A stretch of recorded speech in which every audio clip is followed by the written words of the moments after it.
Musan halittun Allah kashi na 3. Assalamu alaikum jama'a, kuna tare da ni Aminu Emiya a cikin shirin nan naku mai farin jini mai taken musan halittun Allah, wanda yake zuwar muku daga tashar nan ta Abbasi Sale. Yau dai zan muku bayani ne akan halittar da ake kira Galagos a sunanta na science, ake kiranta kuma bush baby a sunanta na turanci. Bush baby wata halitta ce da masana suka tabbatar da cewa ana samun ta ne a yankin Afirka. Sannan wannan halitta ta kasu zuwa gida 3. Akwai Senegal bush baby wacce take da tsawon 40 cm, wato centimeter 40. Sannan akwai wacce ake cewa Mahol bush baby, ita kuma tana da tsawon centimeter 38. Sannan kuma akwai Brown Greater Galagos ko kuma bush baby, ita kuma tana da tsawon centimeter 61. Ita ce a cikin jinsin wacce tafi kowace girma.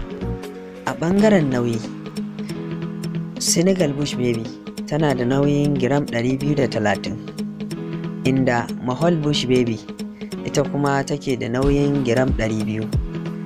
Sai kuma Brown Greater bush baby wacce tafi kowace girma a cikinsu, ita kuma tana da nauyin giram 960.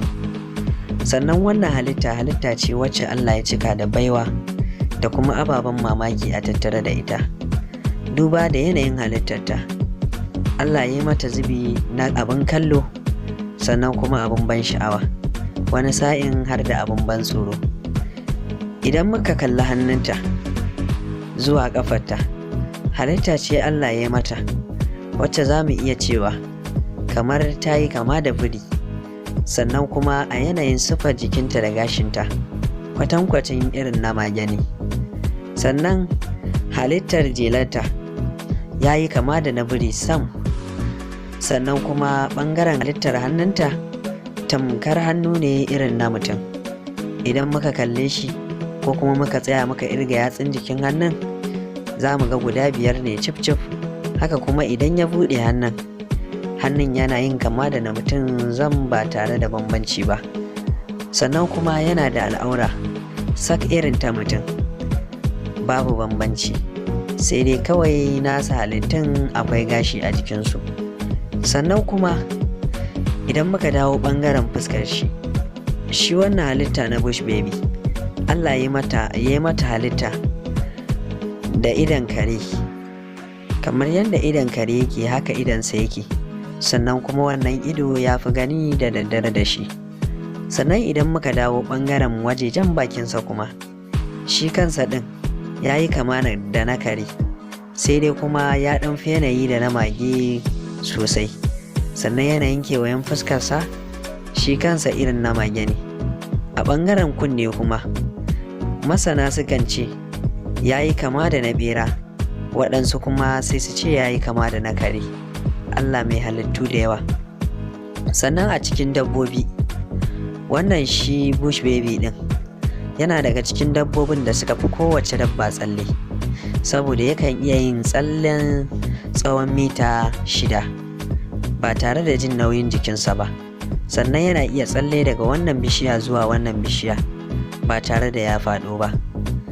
Sannan kuma Allah ya yi masa baiwa da tunani da kuma dabaru, domin baya bacci a ƙasa. Idan zai bacci sai ya hau bishiya, at least yakan hau bishiyar da take da tsawon mita 12 zuwa mita 6, sannan ya yi bacci a ciki. Sannan yana rayuwarsa ne a cikin kogo. Sannan kuma shi wannan bush baby ɗin halitta ce da ta zama social animal, ma'ana halitta da take iya rayuwa a cikin mutane.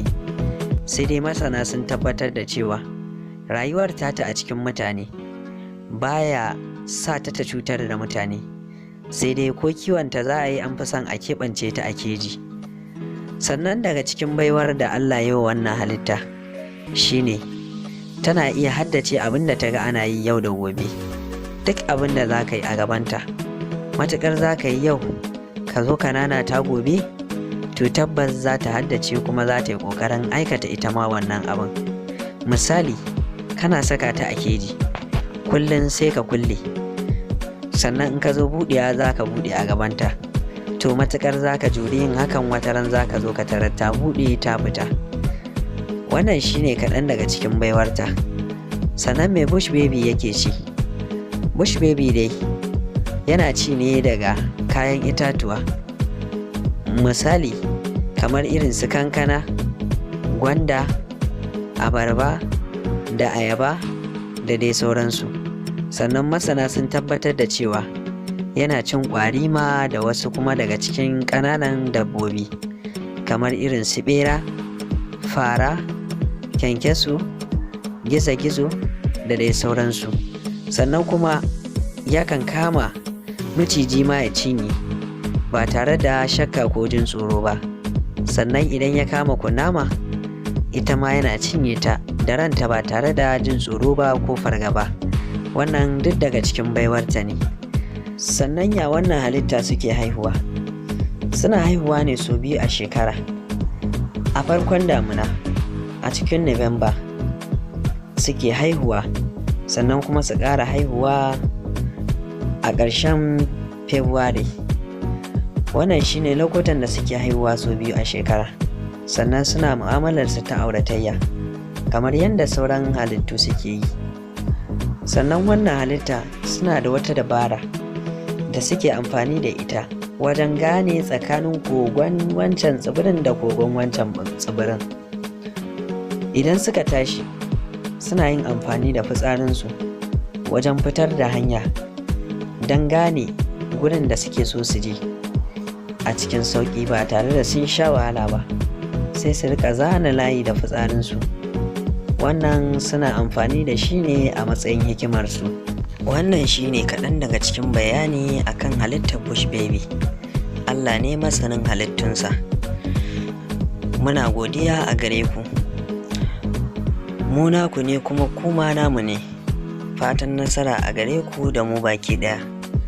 Ku danna mana subscribing a channel ɗinmu, domin yin hakan ne zai ƙara mana ƙwarin gwiwa, sannan ya tabbatar mana da cewa kuna jin daɗin shirin nan namu da muke muku. Kada ku manta, sunan channel ɗinmu shine Abba C Sale.